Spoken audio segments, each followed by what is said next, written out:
श्रीमती नीनू लोकेंद्र सिद्धि Jain Murar Gwalior, Shrimati Trishala Jain, doctor Monika, doctor Neeraj Jain, Nikhil Sejal Paschim Vihar Delhi, Shrimati Santosh Jain, Shri Vishal Chand Jain, Shrimati Poonam Jain, CMA Pankaj Jain, Amit Jain, राशि जैन, उन्नति Jain, sector 37 Noida, Parasmal, Indira देवी, संजय, विनीता, अजय, नीतू बाकलीवाल सूरत, Shri Vinod Jain millennium, Shrimati Nita Jain, समस्त गुरु भक्त परिवार फिरोजाबाद। हरि भगवान योगेंद्र देव द्वारा विरचित ज्ञानकोश ग्रंथ की वाचना के अंतर्गत देख रहे थे आचार्य महोदय ने विगत श्लोक के माध्यम से जो बताया कि श्रूयते ध्यान योगेन संप्राप्तम पदमव्ययम तस्मात् सर्वप्रयत्नेन कुर्यात् ध्यानम बुद्धोत्तमा। श्लोक नंबर 27 में इसको देखा कि ध्यान और योग के माध्यम से अव्यय पद की प्राप्ति होती है, इसलिए बुद्धिमानों में जो श्रेष्ठ हैं वे ध्यान करें। जिस व्यक्ति की जो सामर्थ्य होती है उसको उसी प्रकार के निर्देश दिए जाते हैं। बालक को उसके अनुसार, पालक को उसके अनुसार, गुरु को उसके पद के अनुसार और शिष्य को उसके पद के अनुसार, नाविक को नाविक के लिए आवश्यक और बैठने वाले को उसके आवश्यक, ड्राइवर को निर्देश ड्राइवर के लिए और यात्री को निर्देश अलग, दोनों के निर्देश अलग अलग होते हैं। एक जैसे निर्देश सबको नहीं दिए जाते। यदि उनकी जाति भिन्न भिन्न है, जाति से मीन्स उनकी कैटेगरी, कार्य क्षमता के माध्यम से किया गया वर्गीकरण, उनकी क्षमता के माध्यम से किया गया वर्गीकरण, तो उसके अनुसार फिर निर्देश भी अलग अलग होते हैं। यथा किसी हाथी के ऊपर गजराज के ऊपर गजराज के द्वारा ढोने जाने योग्य वजन तो रखा जा सकता है, उस गजराज आराम से ले जाएगा, परंतु गजराज के द्वारा ढोया जाने वाला वजन किसी चूहे, गिलहरी, छिपकली और गिरगिट के ऊपर नहीं रखा जा सकता। जो वजन एक बैलगाड़ी में रखा जा सकता है उस वजन को कोई मेढ़की नहीं ढो सकती। जो शक्ति एक घोड़े की होती है, घोड़ा जिस सवार को अपने ऊपर उठा के लेके जा सकता है, कोई छछूंदर उसे लेकर के नहीं जा सकती। या जिस कार्य को एक बैल कर सकता है, जिस कार्य को एक भैंसा कर सकता है, वह कार्य एक केंचुआ के द्वारा नहीं किया जा सकता।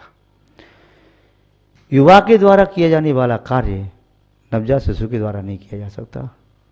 एक पल्लीदार व्यक्ति जो बोरा उठा सकता है, उस बोरे को किसी माँ से के शिशु से कहा जाए इसे उठाओ, तो उसे ऐसा उपदेश देना व्यर्थ है। समय और श्रम को व्यर्थ में बर्बाद करना है। श्रावक के लिए उपदेश दिया जाता है वह अलग है, श्रवण के लिए दिया गया उपदेश अलग है। सबकी पात्रता अलग अलग होती है और सबकी विशेषता अलग अलग होती हैं। ऐसा जरूरी नहीं है कि सभी विद्यार्थी मैथ में अच्छे नंबर लाएं, ऐसा भी जरूरी नहीं कि सबके इंग्लिश में अच्छे नंबर आए, ऐसा भी जरूरी नहीं सबके इतिहास या विज्ञान में अच्छे नंबर आए, ऐसा जरूरी नहीं कि सबके नंबर काव्य पाठ में अच्छे आ जाएं या खेलकूद में अच्छे आ जाएं। सबकी अलग अलग योग्यताएं होती है। हाँ, ये अवश्य है कि जो जिस पद पर आसीन है उस व्यक्ति के अंदर उस पद पर आसीन होने के लिए अनिवार्य योग्यताएं होना जरूरी है। और अनिवार्य योग्यता जब होती हैं, लक्षण होते हैं, तभी वह व्यक्ति उस पद से सुशोभित होता है। जैसे श्रावक के बारे में कहते, श्रावक कौन है? श्रद्धावान, विवेकवान, क्रियावान। ग्रस्त कौन है? जो अपनी गृहिणी के साथ घर में रहता है, ग्रस्त है। पशु कौन है? जो शिक्षा, आलाप, उपदेश को ग्रहण न करके जो पशु की तरह से डंडे की मार से उसकी समझ बात आती है, पशु बहुत बत है। जिसके साथ पशुवत व्यवहार किया जाए तभी उससे काम लिया जा सकता है। किंतु कुछ पशु ऐसे भी हो सकते हैं जो मनुष्य की तरह से जीते हों, ये सारे से काम करें। तो कौन व्यक्ति किस तरह से है, उसकी क्या योग्यता है। मिट्टी के कलश में पानी भर दो ठंडा हो जाता है, तो मिट्टी के कलश की विशेषता है कि कोरा कलश है, पानी को ठंडा कर देता है। स्वर्ण कलश की विशेषता स्वर्ण जैसी है, दीपक विशेषता प्रकाश देना है। तो सबकी अलग अलग विशेषता लक्षण होते हैं। यहाँ पर आचार्य महोदय एक योगी के बारे में बता रहे हैं। योगी कौन? जो योग साधना में संलग्न है, जो ध्यान में संलग्न है, समाधि में संलग्न है, वह योगी। 4 प्रकार के भेद किए साधुओं के, ऋषि, मुनि, यति, अनगार। ऋषि रिद्धियों से संपन्न साधक, यति उपसम व छपक श्रेणी पर आरूढ़ मुनिराज, ऋषि मुनि, मुनि प्रत्यक्ष ज्ञानी साधक, अनगार। और अनगार कहाँ से होता है? जो ग्रह आदि सर्व वायु परिग्रहों से रहित है, यथाशक्ति अंतरंग परिग्रह से रहित, यथाजा दिगंबर 5 मतों का पालन करने वाला अनगार होता है। श्रवण शब्द एक सामान्य है, जो मोक्ष मार्ग का श्रवण करे वो श्रवण है। तो यहाँ पर ये विशेषता अलग अलग सबकी थी। योगी शब्द का अर्थ यही है कि योग साधना में संलग्न हो, ध्यान करने में संलग्न हो, समता भाव से युक्त हो, कषायों का उद्रेक नहीं हो, मंद कषाय, सरल परिणाम सरल सहज हों, इस प्रकार से योगी होता है। आचार्य महोदय ने उन योगी की परिभाषा स्वयं यहाँ पर अपने शब्दों में दी है। उसे देखते हैं उन्होंने क्या लिखा। पक्षपात विनिर्मुक्तम लाभालाभ विवर्जितम माया मन परित्यक्तम तत्वम भवति योगिनः। तत्वम भवति योगिना, तत्व होता है योगिना, योगी का। ये योगी का तत्व होता है। तत्व का अर्थ आप सब जानते हैं। तत्व माने वह, तो माने पना, वह का वह पना। अस्तित्व, अस्ति माने है, तो माने पना, है का है पना। जीवत्व, जीव का जीवपना। ममत्व, मम भाव का मम पना। तो त्व का अर्थ होता है उसका वह पना, उसका वह सत्व स्वभाव मूल भूत अवस्था, जिसके बिना वह न रह पाए। जीवत्व के बिना जीव नहीं, अजीवत्व के बिना अजीव नहीं, मूर्तत्व के बिना मूर्त पदार्थ नहीं, अमूर्त तत्व के बिना अमूर्त पदार्थ नहीं, गीयत्व के बिना गीय नहीं। और इसी प्रकार से किसी में भी लगाना चाहें लगा सकते हैं। तो यहाँ कह रहे हैं तत्वम भवति योगिना, योगी का साधक का ये तत्व होता है। तत्व कहिए तो योगी का योगीपना, योगी का स्वभाव, योगी की आत्मा, योगी का प्राण, जिसके माध्यम से योगी जी रहा है। जैसे शरीर के प्राण 10 होते हैं, वे निकल जाएं तो शरीर मुर्दा कहलाता है। संगी पंच इंद्रिय के 10 प्राण, असंगी के 9 प्राण, एक इंद्रिय के 4 प्राण, 2 इंद्रिय, 3 इंद्रिय, 4 इंद्रिय के प्राण अलग अलग क्रम से दिए, 6, 7, 8 ऐसे प्राण होते हैं। लेकिन संयोग से जीव जीता है, बेहोश से मृत्यु को प्राप्त हो जाता है। ऐसे सबके अलग प्राण हैं। साधक के प्राण साधना, क्षमाशील का प्राण क्षमा, विनयी का प्राण विनय भाव, ब्रह्मचारी का प्राण ब्रह्मचर्य, विद्वान का प्राण विद्वत्ता। तो उसके लक्षण से विशेषता से उसका नाम आरोपित किया गया है, वह उसमें से निकल जाए तो वह नहीं रह जाता। धावक किसे कहते हैं? जो दौड़ रहा हो तो धावक, और शांति से बैठा हो तो नाम निक्षेप से तो कह देंगे, पर धावक भाव निक्षेप से नहीं कहेंगे। पूजा कर रहा है तो पुजारी, पूजा कर ही नहीं रहा, गाय चरा रहा, घास खोद रहा, पुजारी थोड़ी कहेंगे। नाम निक्षेप से कह देंगे, पर भाव निक्षेप से नहीं है। तो जिस क्रिया से क अक्षर जोड़ करके बोध किया जा रहा है कर्ता का, तो उसमें क्रिया होना चाहिए। यदि कोई ज्ञानी है तो ज्ञान से सहते तो ज्ञानी है, धनी है धन से सहते तो धनी है, निर्धनी है निर्धनता से सहते तो निर्धनी है, सुंदर है सुंदरता से सहते तो सुंदर है, जो कमनीय है कमनीयता से सहते कमनीय है, रूपवान है रूप से युक्त है तो रूपवान है, तो उससे युक्त भी है। तो यहाँ पर क्या है, योगी कौन है, जिसमें योगी पना, तत्व माने योगी का योगी पना। तो योगी का योगीपना कैसे होता है, तो आचार्य महोदय कह रहे हैं पक्षपात विनिर्मुक्तम, जो उच्च कोटि के साधक होते हैं, उत्कृष्ट साधक होते हैं, उनके पक्षपात नहीं।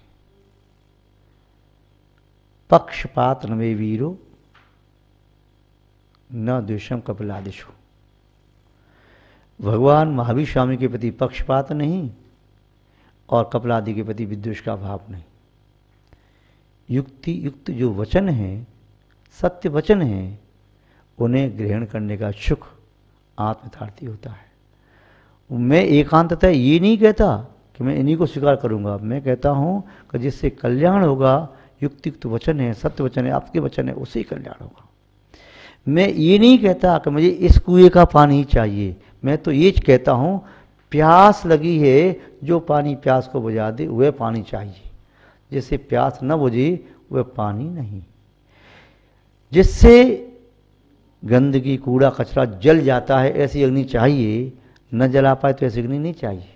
अब अग्नि वह किसी की हो, किसी की दुकान से लाई दीदी चलाई, किसी की दुकान की है, फिर तो माचिस जली तो सही, नहीं जली तो क्यों। भोजन शुद्ध हो, स्वच्छ हो और उदर की पूर्ति करने में समर्थ हो, ग्रहण किया जा सकता है। प्रासुक है, भक्ष है, मर्यादित है, और इससे उदर की पूर्ति न हो तो नहीं, भोजन नहीं खाया जा सकता। औषधि चाहे आप औषधि अपने घर के वैद्य से लाए चाहे बाहर के वैद्य से लाए, जो रोग को दूर कर दे वो औषधि है।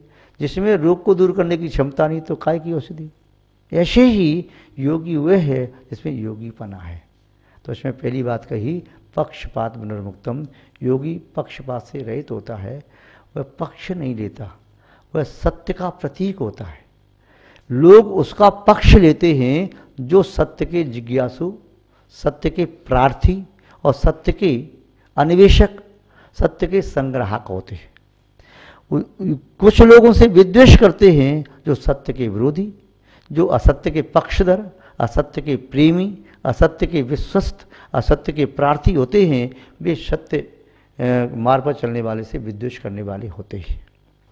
बाहर की हानि से वह प्रभावित होता है जो बाहर में जीता है, बाहर के लाभ से वह प्रसन्न होता है जैसे बाहर में लाभ चाहिए, बाहर में जीता है। अंतरंग में जीने वाला व्यक्ति बाह्य दुनिया से ज़्यादा सरोकार नहीं रखता, उसे अंतरंग की उपलब्धि लगती है, अंतरंग की हानि दिखती है। तो यहाँ पर क्या योगी के लिए पक्षपात विनिर्मुक्त लाभालाभ विवर्जितम, वह पक्षपात से रहित, कोई पक्ष नहीं, चला जा रहा है अपने गंतव्य की ओर। लोग पक्षी विपक्षी मानते नहीं, कुछ फर्क नहीं पड़ता। और लाभ अलाभ से लाभ हो रहा है, बाहर में हानि हो रही है, अरे वाह कितना अच्छा लाभ हो रहा है, लॉरी आपके आने से तो यहाँ पर आनंद आ गया, ओह आपके आने से मौसम अच्छा हो गया, आपके आने से बारिश हो गई, आपके आने से ऐसा हो गया, रोग दूर हो गया, कुछ फर्क नहीं पड़ता। अरे ऐसा लगता है आप तो यहाँ के लिए अच्छे नहीं हैं, लोग अपवाद करने लगे, निंदा करने लगे, उपसर्ग करने लगे, तभी कुछ फर्क नहीं पड़ता है। दूसरे को लाभ हो रहा है या हानि हो रही है, कुछ फर्क नहीं पड़ता। हम अपने आप में मस्त, बाहर लाभ दे नहीं रहे, बाहर हानि दे नहीं रहे, अपने आप में योगी संलग्न है। बाहर के व्यक्ति यदि उपसर्ग कर रही हैं तो योगी समझता मेरे पाप कर्म को दे, बाहर के लोग पूजा प्रशंसा स्तुति वंदना कर रहे हैं, समझो कोई पुण्य प्रगति का उदय है, तो ये मेरी आत्मा से नहीं, मेरे पुण्य से बंधी है, मेरा पुण्य ने खींच करके लाए स्तुति के लिए, मेरा पाप इसे खींच के लाए मेरे पर उपसर्ग करने के लिए। मेरे पुण्य पाप ने दोनों को निमंत्रण दिया है, किंतु पुण्य पाप ही मेरा नहीं है। पुण्य पाप समझता है कि मेरी आत्मा में बहुत समय से साथ साथ रह रहा है, समझता है कि मैं इनका हूँ, किंतु मैं नहीं मानता ही मेरा है। ये तो उस नौकर की तरह से है, आज इस सेठ के यहाँ काम कर रहा है, कल उसके यहाँ काम करेगा, परसों यहाँ काम करेगा। ऐसे पुण्य पाप तो ऐसे आते हैं चले जाते हैं, इनका कोई भरोसा नहीं, बस मेरी आत्मा शाश्वत है। तो वह योगी क्या करता है, लाभालाभ विवर्जितम, लाभ और अलाभ से रहित अवस्था का चिंतन करता है।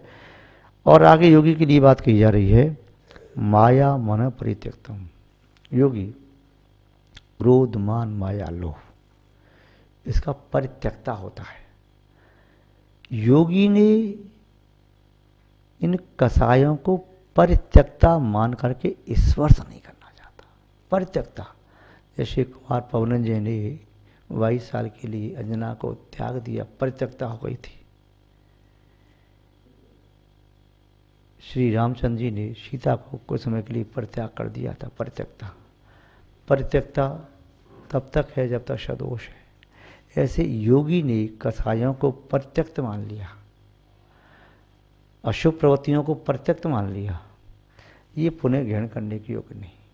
यदि ये कार्माण वर्गणाएं ये आत्मा स्व और पर की आत्मा की घातक नहीं है, वे कार्माण वर्गणाएं ठहर सकती है, किंतु उन वर्गणाओं को योगी नहीं ठहरने देता अपने अंदर जिनके माध्यम से इस आत्मा के अन्य आत्मा का घात होता हो। फिर वो वर्गणा कहती हैं कि हम जो स्व पर का घात नहीं कर रही, आपके मोक्ष मार्ग में बाधक नहीं हैं। हम तो तब तक थी जब तक घातक वर्णा आपके पास थी, जब घातक वर्णा कोई नहीं रही तो हम भी आपके पास अब नहीं रखेंगे, क्योंकि वे घातक वर्णाएं हमारे लिए अंग रक्षा का काम कर रही थी, सुरक्षा गार्ड का काम कर रही थी, हमारी विगुड़वाई का काम कर रही थी। उन घातक वर्णाओं के साथ हम छुप करके बैठे थे। घातक वर्णा चली गई तो अब हम सुचिर काल तक आपकी आत्मा को बांध नहीं सकते। माया मन परित्यक्तम, तो योगी क्रोध मान माया लोभ का परित्याग कर देता है। मन में नहीं रखता, मन से त्याग कर देता है। यदि किसी कर्म का उदय आया, प्रवृत्ति आई, तो क्षणार्ध में प्रवृत्ति दूर हो जाती है, किंतु जब मन संलग्न हो जाता है तो पुनः योगी उससे मुक्त नहीं हो पाता, तो पहले से ही छोड़ देता है। तत्त्वम भवति योगिनः, इस प्रकार के स्वभाव वाला योगी होता है। तो योगी की यहाँ पर 3 विशेषता दी। पक्षपात से रहित होना, लाभ और अलाभ की विषय में वह मध्यस्थ हो, विवर्जित, उस भाव से विवर्जित हो, और माया मन परित्यक्तम, मन से मायाचारी छलकपट क्रोधमान और लोभ का भाव भी तुरंत हो जाए, ऐसा वह योगी होता है। इस प्रकार का जिसका स्वभाव है वह योगी है। योगी ही इस प्रकार का स्वभाव बना पाता है, भोगी कदापि नहीं बना पाता। आज योगी के संबंध में इतना जाना, शेष बाद में ज्ञातव्य है। आज बस इतना ही पर्याप्त है। जय बोलिए श्री शांतनाथ भगवान की, परम पूज्याचार्य गुरुदेव श्री विद्यानंद महाराज की, अहिंसामय विश्व धर्म की। श्रीमती नीनू लोकेंद्र सिद्धि Jain Murar Gwalior, Shrimati Trishala Jain, doctor Monika, doctor Neeraj Jain, Nikhil Sejal, Paschim Vihar Delhi, Shrimati Santosh Jain, Shri Vishal Chand Jain, Shrimati Poonam Jain, CMA Pankaj Jain, Amit Jain, राशि जैन, उन्नति जैन, सेक्टर 37 नोएडा, पारसमल, इंदिरा देवी, संजय, विनीता, अजय, नीतू बाकलीवाल सूरत, श्री विनोद जैन मिलेनियम, श्रीमती नीता जैन, समस्त गुरु भक्त परिवार फिरोजाबाद।